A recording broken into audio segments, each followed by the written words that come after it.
ఒకప్పుడు సుచి లీక్స్ కాలీవుడ్ ఇండస్ట్రీలో తీవ్ర ప్రకంపనలు సృష్టించాయి. అప్పట్లో దీని కారణంగా తమిళ సినీ పరిశ్రమలో స్టార్ నటీనటుల జీవితాలపై మచ్చపడింది. అయితే ఇన్నాళ్ళు సైలెంట్గా ఉన్న సింగర్ సుచిత్ర ఇప్పుడు మరోసారి తెరపైకి వచ్చేసింది. ఇటీవల ఒక యూట్యూబ్ ఛానల్కి ఇచ్చిన ఇంటర్వ్యూలో మరోసారి కాలీవుడ్ తారలపై షాకింగ్ కామెంట్స్ చేసేసింది. తన మాజీ భర్త కార్తిక్ గే అని ఆ విషయం తెలిసిన తరువాత అతడి నుంచి విడాకులు తీసుకున్నానని స్పష్టం చేసింది.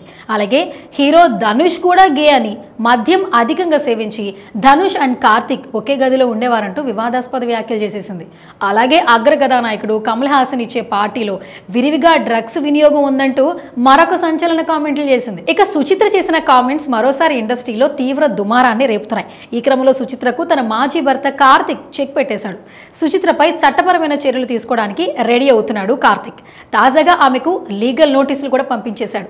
ఇటీవల ఒక ఇంటర్వ్యూలో తన పరువుకు భంగం కలిగించే విధంగా సుచిత్ర మాట్లాడిందని, అందుకు సంబంధించిన వీడియోస్ వెంటనే తొలగించాలని, ఆపై అలాంటి వ్యాఖ్యలు మరోసారి చేయకుండా చూడాలని లీగల్గా టీం ద్వారా డిమాండ్ చేశాడు కార్తిక్. సదరు యూట్యూబ్ ఛానల్స్ విడుదల చేసిన వీడియోస్ పూర్తిగా తమ పరువుకు సంబంధించిన వీడియోస్గా, అవి నష్టం కలిగించేవిగా ఉన్నాయని, వెంటనే ఆ ఛానళ్లను రద్దు చేయాలని నోటీసులో పేర్కొన్నాడు కార్తిక్.